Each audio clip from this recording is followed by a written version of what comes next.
আসসালামু আলাইকুম বন্ধুরা, একটা ভিডিও নিয়ে হাজির হলাম। আমি মোহাম্মদ নুরুল ইসলাম। তো আজকে আপনাদের জানাই দিব টিকিটের দাম ঢাকা থেকে সৌদি আরবের বিভিন্ন শহরে যে টিকিটের দাম আছে। আমরা অনেকেই জানতে ইচ্ছুক, কিন্তু জানতে পারি না বা বুঝতে পারি না।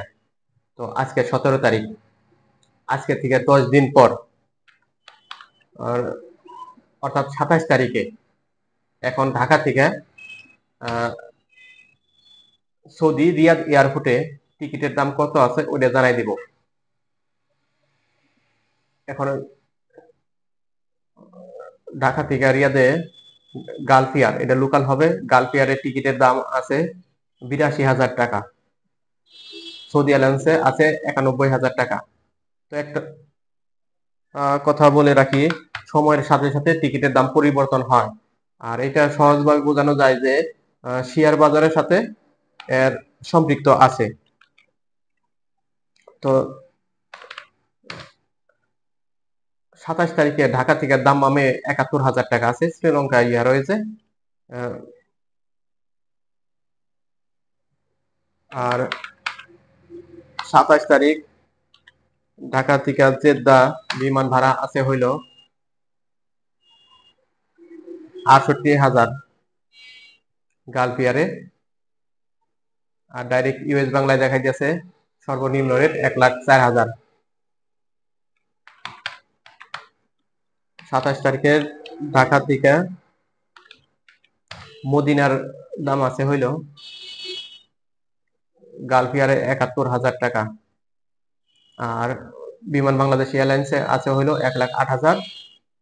তো বিমান বাংলাদেশে এটা বিজনেস ক্লাস দেখাইতেছে, ইকোনমি খালি নাই। আবার যদি রিয়াদ থেকে ঢাকা আসি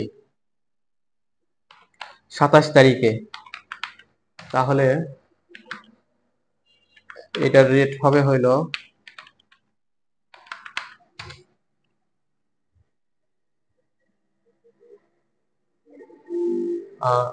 ওমান এয়ারে আছে 25,600 রিয়াদ থেকে ঢাকা,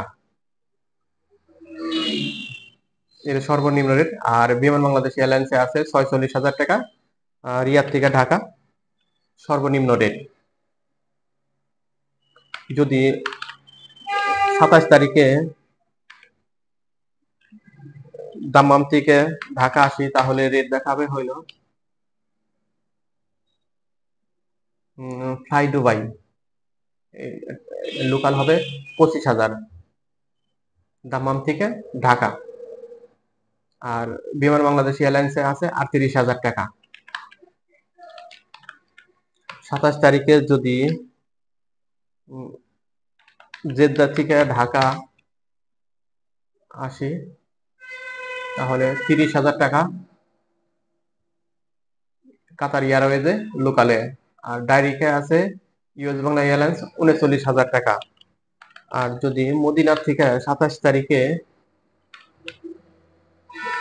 ঢাকা 44,000 টাকা কাতার এয়ারওয়েজে।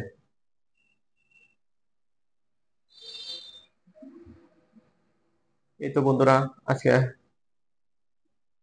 সৌদি আরবের বিভিন্ন এয়ারপোর্টে বাংলাদেশ থেকে যাওয়া এবং সৌদি আরব থেকে আসা সিঙ্গেল টিকিটের দাম আপডেট জানাই দিলাম। তো একটা বিষয় সবসময় মাথায় রাখবেন, সময়ের সাথে সাথে টিকিটের দাম উঠানামা করে।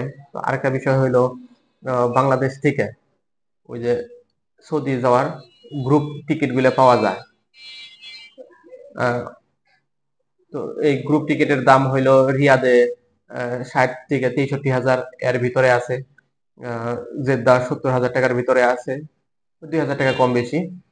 তো দাম্মামে 60 থেকে 62 এর ভিতরে আছে। মদিনা গেলেও ওই 60-62 এর ভিতরেই আছে। তো সৌদি থেকে আসার আমার জানা মতে গ্রুপ টিকিট হয় না, তো তার জন্য এটা আমি বলতে পারলাম না। তো আরেকটা বিষয়, আপনারা অনেকে মনে করেন যে এই টিকিটের দাম আমাদের হাতে, বা আমরা এটার দাম বাড়াই বা কমাই। আসলে আমরা এজেন্সির লোক যারা আছি, আমরা এর দাম বাড়াইও না বা কমাইও না। এটা প্রত্যেকটা দেশের সিভিল এভিয়েশন বা ওই দেশের রাষ্ট্রীয় যারা দায়িত্বে আছে এই বিমান পরিচালনায়, তারা এটা দাম ওঠানামা করায় বা তাদের উপর ভিত্তি করে এটা হয়। আজকের ভিডিও এই পর্যন্তই। ভিডিও যদি তথ্যগত কোনো ভুল থাকে বা কোনো পরামর্শ থাকে অবশ্যই কমেন্টসের মাধ্যমে জানাই দিবেন। ওকে, আল্লাহ হাফেজ।